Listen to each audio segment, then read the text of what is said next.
berbicara mengenai kepercayaan Pak Prabowo yang kemudian diberikan kepada Mas Budiman.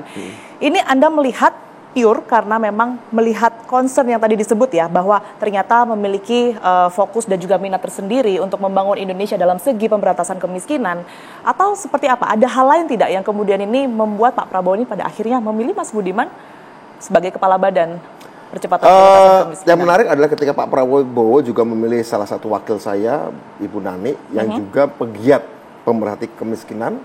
Ada Pak Iwan Sumule juga banyak terlibat dalam advokasi perburuhan. Kalau Ibu Nani banyak terlibat advokasi masyarakat urban poor, miskin perkotaan. Sementara riwayat saya, mungkin Pak Prabowo tahu juga bahwa saya concern dengan isu-isu kemiskinan di perdesaan, gitu ya. Khususnya pedesaan ya. Saya banyak mendalami itu, tapi bukan berarti nggak peduli yang perkotaan, tapi memang saya mendalami banyak di isu-isu kemiskinan perdesaan, kurangnya akses atas tanah, aset, permodalan, begitu ya, keterbatasan infrastruktur, tidak adanya akses pendanaan pada waktu itu, sehingga Tiara, saat saya waktu itu pernah menjadi anggota DPR 2009 untuk pertama kalinya, concern saya juga adalah utamanya adalah kemiskinan dan keterbelakangan di desa, sehingga saya waktu itu ikut berkampanye untuk undang-undang desa yang hari ini sudah berjalan lebih dari 10 tahun. Ya 10 tahun lah. Gitu. Tapi kalau misalnya kita berbicara mengenai perintah dari Pak Prabowo sendiri, targetnya yang diberikan kepada Mas Budiman ini sebenarnya seperti apa? Ini menarik pertanyaannya, targetnya. Pak Prabowo awalnya berbicara bahwa ada kalimat yang menarik bagi saya. Kita tidak boleh berhenti bangga atau jangan sekedar bangga menjadi bagian G20. Di mana kita menjadi anggota G20 karena size ekonomi kita yang besar. Oke?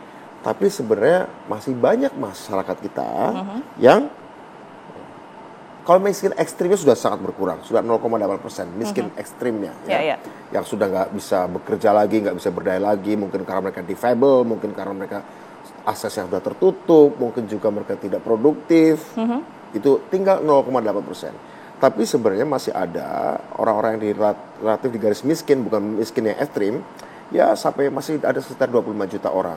Tapi kalau kita tambahkan lagi dengan kelas menengah yang rentan atau terancam miskin, itu bisa jauh lebih banyak lagi. Nah ya. Itu dia, permasalahannya kan memang betul kalau dari data ya Mas Budiman ya, ini kan kelas yang miskin ini memang menurun begitu ya. Tetapi kalau untuk menengahnya tergerus terus bahkan terancam seperti yang tadi sudah disinggung sebelumnya, bisa turun. Betul, bisa turun kelas, bisa terpelanting dia.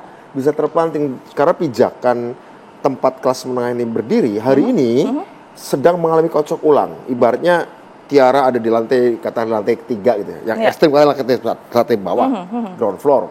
Yang miskin ekstrim ya, itu tinggal 0,8%. Yang miskin lantai 2 ya. Sudah mulai menguat nih kira-kira ya, udah terangkat gitu ya. Tapi di lantai ketiga kelas menengah itu terjadi banyak goncangan. Sebenarnya goncangan di seluruh gedung sih, kayak gempa bumi. Apa sih yang menyebabkan gempa buminya? Ada banyak faktor. Setidaknya saya mencatat ada 3 faktor. Apa itu? Situasi perang, geopolitik yang menegang, sehingga itu juga bisa mengancam. Itu faktor nomor 1 yang paling berpengaruh. Saya tidak mengatakan itu nomor 1, tetapi once itu terjadi, itu bisa sangat mendasar mengubahnya. Kalau ada goncangan geopolitik. Faktor kedua, sisa-sisa pandemi. Di mana kita tahu bahwa saat pandemi banyak sekali usaha-usaha yang tutup, bukan cuma yang kecil tapi juga menengah, tapi juga bahkan di atas. Sehingga kemudian mereka pada berjatuhan di saat pandemi, dan sekarang sudah mulai diangkat kembali, terutama di extreme poverty, miskinnya yang ekstrim sudah mulai bangkit. Pak Jokowi berhasil menjaga di lapisan paling bawah untuk tidak remuk blesek ke dalam gitu ya. Kemudian yang miskin ke atas ini sampai menengah ini yang kemudian masih belum cukup solid. Baik, itu bangkitnya. PR-nya ya berarti PR-nya ada di sana. Ya? Itu faktor. Kedua pandemi ya. Ketiga, jangan lupa disrupsi teknologi. Terjadi kocok ulang. Caranya manusia sedunia bukan cuma Indonesia.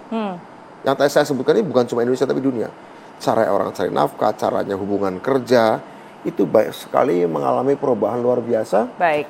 Akibat ada mekanisasi. Baik. Manusia diganti mesin, adanya robotisasi, manusia diganti robot. Hubungan antara manusia sudah terdigitalisasi, sehingga kemudian banyak pekerjaan yang diselesaikan dengan cara-cara digital. Baik. Ini ada membawa dampak sosial juga. Faktor-faktornya artinya sudah terbaca begitu ya. Nah, pertanyaannya adalah seperti apa kemudian ini strategi dari Mas Budiman ke depannya untuk menyelesaikan itu semua? Sudah terbaca ya, tapi dijawab usai jeda begitu Mas Strategi Budiman? Pak Prabowo ya. Itu dia, untuk membantu Pak Prabowo ya. Baik, kami akan kembali usai jeda pemirsa One on One, tetap bersama kami. Ada kembali di One on One, pemirsa, dan saya akan melanjutkan perbincangan saya dengan Mas Budiman Sujatmiko. Mas Budiman tadi kan sudah terpetakan ya, faktor untuk yang perbaikan kemiskinan maupun juga yang nantinya bisa menjadi antisipasi tersendiri ini sudah terpetakan sebenarnya. Tapi kalau kita melihat apa yang harus dilakukan 5 tahun ke depan, jawabannya? Bagus. Pertama, pemerintah tetap akan meneruskan bansos. Ya, bantuan sosial terutama untuk menekan yang 0,8% extreme poverty, kemiskinan ekstrim itu sampai tingkat 0. Itu masih jadi fokus ya artinya ya? Bukan jadi fokus, artinya masih ada 0,8%. Ya. Pak Prabowo maunya 0,8% terselesaikan terlebih dahulu. Kemudian yang miskin kita akan turunkan lagi. Dari kemudian yang menjelang miskin, terancam miskin juga harus kita tahan ya, karena bagaimanapun juga faktor-faktor yang mengakibatkan miskin itu makin banyak daripada yang kemarin-kemarin, begitu ya, daripada yang makin, dan makin intensif, begitu ya. Jadi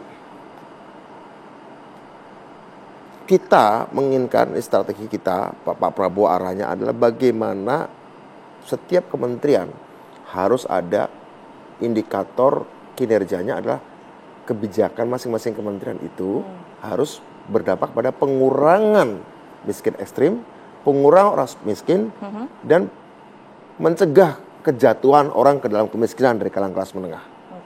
Jadi kalau kita dulu ada mengenal istilah gender mainstreaming dalam setiap kebijakan publik atau pengarus utamaan gender, kira-kira Pak Prabowo ingin ada pengarus utamaan pengentasan kemiskinan. Tapi acuannya ini ada dua pendekatan, ada penanggulangan, ada pengentasan. Kita pakai istilah pengentasan. Kalau menanggulangi itu hanya sekedar ngasih aspirin, ngasih bansos saja begitu ya, supaya dia tidak mati. Tapi itu sangat jangka pendek. Nah, yang diinginkan oleh Pak Prabowo dan Mas Gibran adalah mengentaskan kemiskinan dengan permanen dengan membuka ruang ekosistem dan menciptakan ekosistem baru untuk mengenai kemiskinan agar orang miskin terentaskan dan kemudian masuk ke dalam mainstream business activity. Masuk dalam mainstream business activity. Karena ada beberapa jenis orang miskin. Miskin temporer karena pabriknya bangkrut atau perusahaan bangkrut. Ada miskin kultural. Mungkin dia tidak difabel, dia masih punya akses, tapi tidak produktif. Miskin kultural. Ada miskin yang sifatnya struktural. Dia tidak difabel, dia punya akses produksi, dia produktif, tapi simply daya ekonominya sebagai pribadi, sebagai individu atau sebagai komunitas itu nggak cukup terakomodasi oleh sistem yang ada. Sistem ini tidak responsif untuk membuat mereka bertahan dan naik kelasnya. Kira-kira begitu. Ini masing-masing pendekatannya berbeda. Untuk yang sifatnya miskin kultural, kira-kira gitu, itu pendekatannya pendidikan, literasi, pembentukan karakter. Kalau sifatnya miskin temporer, berarti harus menyelamatkan mereka yang ter-PHK atau yang bangkrut, artinya dibukakan akses. Kalau miskinnya struktural, ya the whole system itu harus melakukan reformasi besar-besaran, bahkan transformasi. Jadi pendekatannya berbeda-beda. Pak Prabowo harus holistik, disesuaikan ya? Harus disesuaikan, tapi artinya holistik semuanya, komplit begitu.